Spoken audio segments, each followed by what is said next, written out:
Hi, everyone. This is Rick Bailey, president at Southern Oregon University. Thank you, as always, for taking the time to tune in to our latest video update for our university and our community. Well, this is the last video update of the academic year, so I do want to take a moment to say thank you to our students, our faculty, our staff, and our partners for everything that you have done in service to our students and our university this year. Despite the challenges, you have made this an incredibly successful year, so thank you to all of you. Also, I want to congratulate all of you.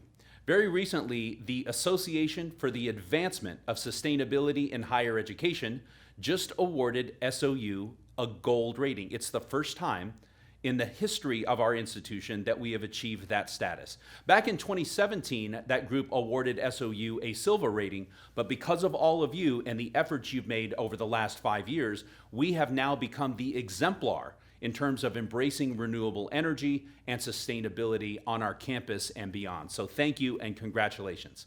We're not done with this work yet, though, and I know where we're headed. We're gonna transform the way we embrace sustainability in our campus, not just because it's the right thing to do ethically, but even from a fiscal standpoint, it's the sound and smart thing to do. Speaking of fiscal sustainability, as the Chief Executive Officer, it's my responsibility to make sure that we as an institution are on long-term, solid fiscal footing. Now, recently, we have been operating in a deficit, meaning that we have been spending more as a university than we are bringing in revenue.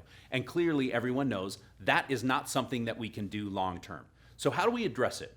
Right now, there are 4 planks to our long-term fiscal sustainability plan. The first has to do with cost management, and I'll give you an example. We have right now at the institution almost 100 vacant positions that we haven't filled. Many of those positions we haven't filled in years. So is there an opportunity for us to restructure some of that, making us a little bit leaner as an organization? That is something that we're going to have to look at. The second has to do with revenue diversification. Forever, we've been dependent on 2 primary sources of funding: tuition and state dollars. And we need to become less dependent on those 2 things. So the way to do that is to diversify the revenue streams and for us to become more entrepreneurial. For those of you who attended the State of the University address, I shared 4 different plans for possible revenue diversification ideas. We are going to march over the summer at trying to plant the seeds for those options. The third is grants, and that is just an opportunity for us to reimagine our grants management process so that we leverage more federal and state dollars, not just for research opportunities, but for student services and every other thing that we do here at the university.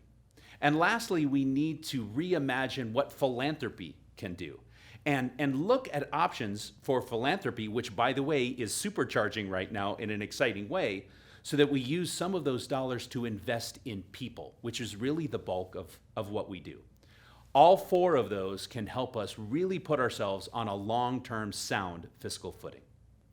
Last week, our women's rugby club team went down to New Orleans and defeated Clemson for the national championship. So I want to take a moment to congratulate those wonderful student athletes. Please share your congratulations with them and thank them for being such wonderful representatives on such a large stage.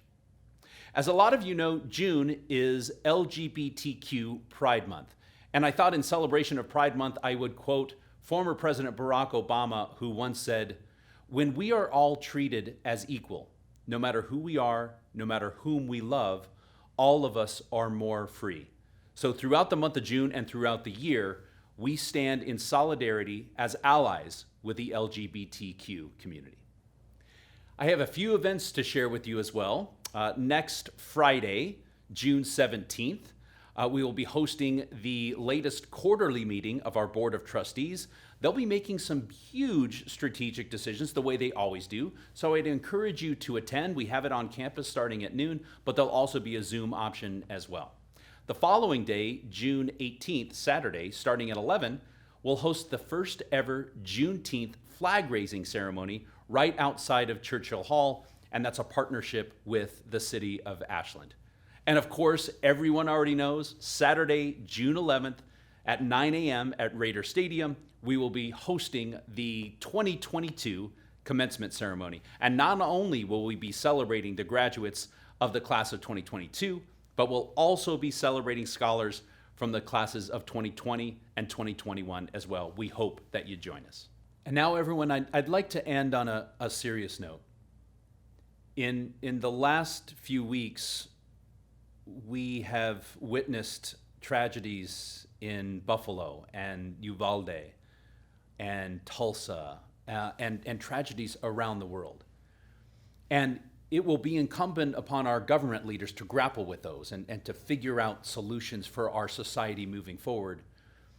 But we also need to take the time to understand that those events leave us here at the university with feelings of anger and anxiety and uncertainty.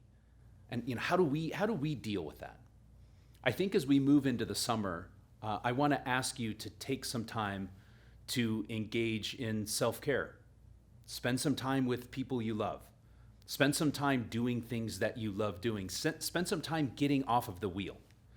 The more we take care of our own social and emotional wellness, the more we can be of support to others. I guess if there's a message I'd like to leave you with this summer, it is to take care of yourself and then springboard from that in taking care of each other. The more we take care of each other, the more we support each other, the more we love each other, the more successful we are going to be, the more resilient we are going to be as a university and as a community. From all of us in the SOU family, we wish you a wonderful summer. Thanks very much, everyone. We'll talk to you soon.